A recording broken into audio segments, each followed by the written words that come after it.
the Dream 100 Show, the epicenter of influence, collaboration, and exponential growth. You're about to discover the power of relationships. Dream 100 relationships. And you're one relationship away from a totally different business and life. This is your host, Michael Tasner.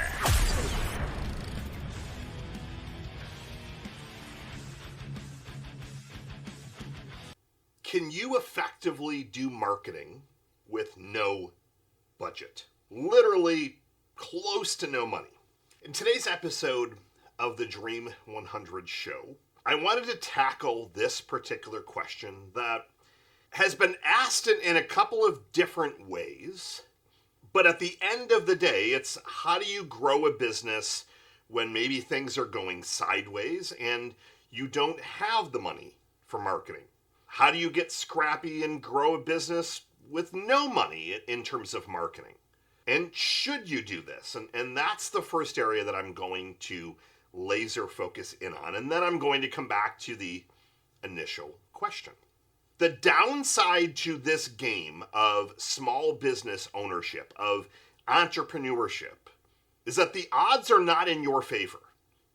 I used to go to all the premieres of the Hunger Games. And now when you think about it, like as a dad, like, God, this is actually pretty creepy and crazy stuff where kids are going and fighting. But I'll never forget one of the sayings of, may the odds ever be in your favor. This is not a game where the odds are in your favor. The odds are stacked against you. And depending on that industry that you decide to go into, restaurants being one of which, the odds are heavily stacked against you, to the place where 1 in 10 restaurants survive. They have a 90+% failure rate. Year one failure rate over 50%. So if you start with the baseline understanding that some industries are better than others, but in the long term, 5 years, 10 years and beyond, the success rate isn't overly high. Now, I want to manage your expectations, but I need to give you the context around it. Now, I've talked in previous episodes about my master's dissertation. One of the reasons that I wanted to get a master's degree was to learn how to do a lot more quantitative, advanced research. I love studying things, and I knew I wanted to do a lot more interviews regarding small business, and it took me down the path of small business failure. And I decided to set a hypothesis that most small businesses fail due to a lack of marketing. That was the hypothesis. As I went and started conducting interview after interview after interview, asking the same questions so they became statistically significant without bias, it became very clear to me that the number one reason that these businesses closed was due to a lack of customers. They didn't have enough customers, clients, coming in the doors, visiting their website, coming to their restaurant, getting on a discovery call to look at hiring them for their services, ringing the phone for a quote. They didn't have enough volume. And ultimately, they had to make a decision. Do you go deeper in debt, or you just run out of funding, you run out of money, you don't have any other credit cards? If you don't have enough customers to then pay for products and services, you have no business. Ultimately, you close.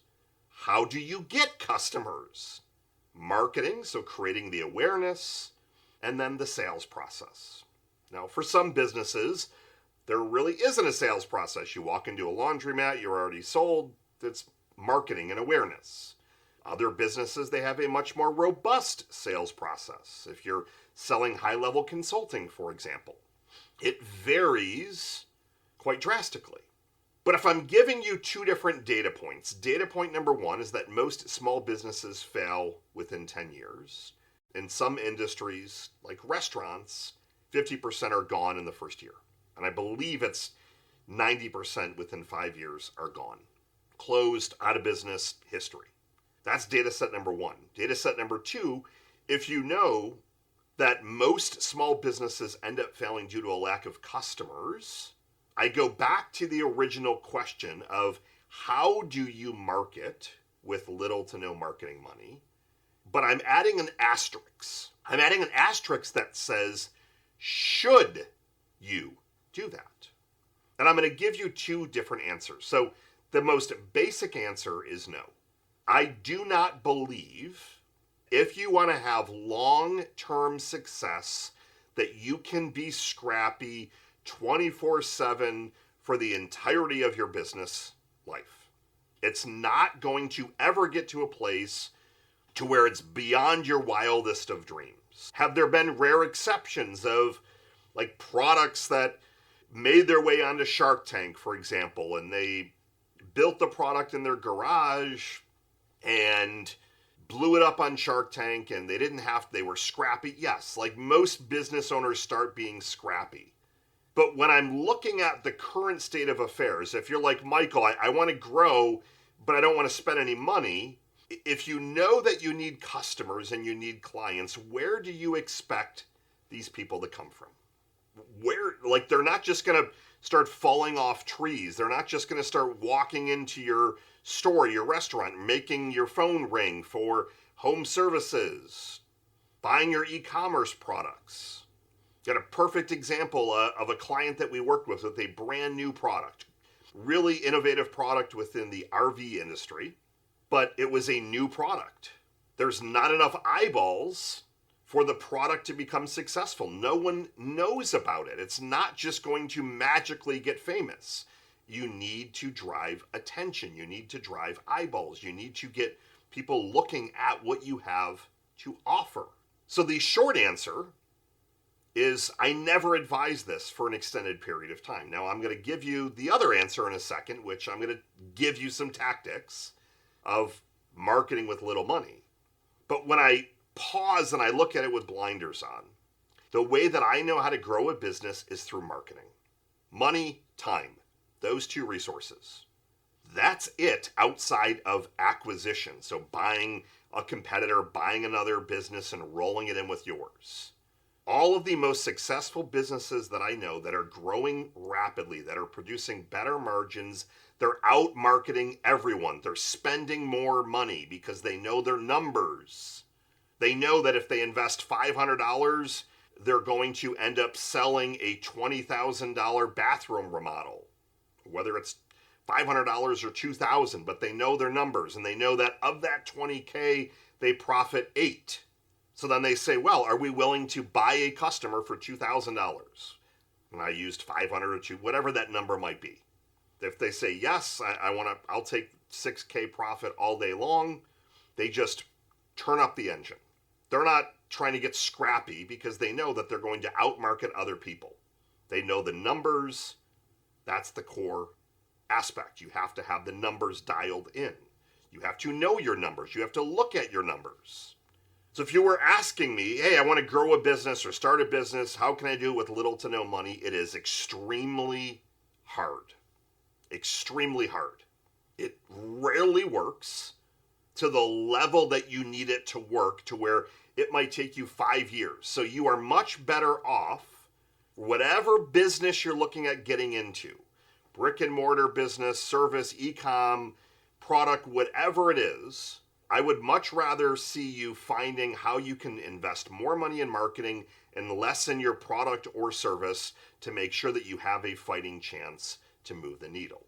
Now, on the opposite end of the spectrum, yes, you can get scrappy. Yes, there are tactics you can deploy that cost very little money.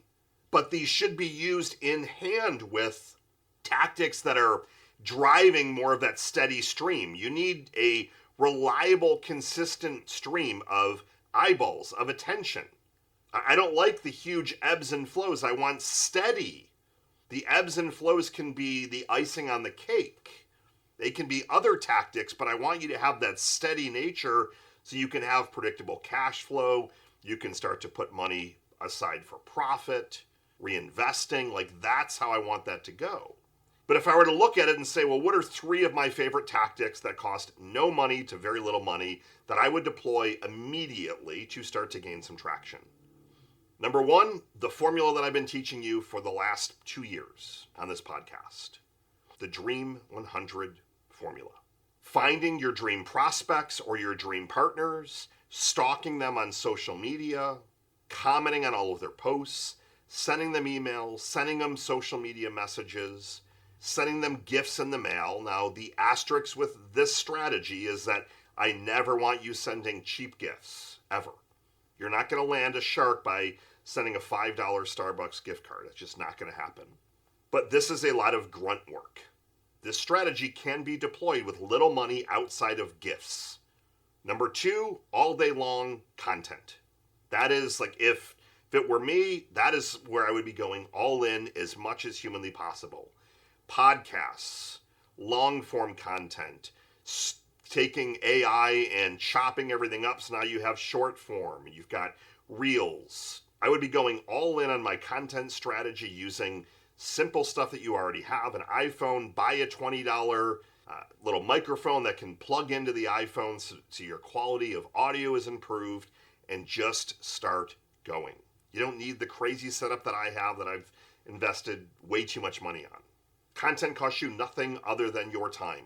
You don't need to be paying editors. AI can be editing all this stuff. You can be using Descript, CapCut, plenty of tools that can edit the video that you don't need to have a professional editor, and you're getting that stuff out there. Third strategy, social media. There's no cost. No cost. Costs you nothing to post on Facebook, on Instagram, TikTok, Reddit, Facebook groups, Instagram posts, Pinterest, X, Threads.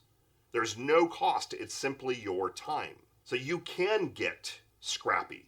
My roots are in guerrilla marketing, which is time, energy, imagination, outside the box ideas rather than investing lots of money. You can get scrappy. But my recommendation to you is do both. Deploy some tactics that don't cost any money, in tandem with investing some money in paid traffic, investing some money in sponsorships. Like, so billboards, I actually love billboards. Absolutely love billboards. The price that I can get a billboard for in a perfect spot, for example, the amount of eyeballs you can get, it is great attention.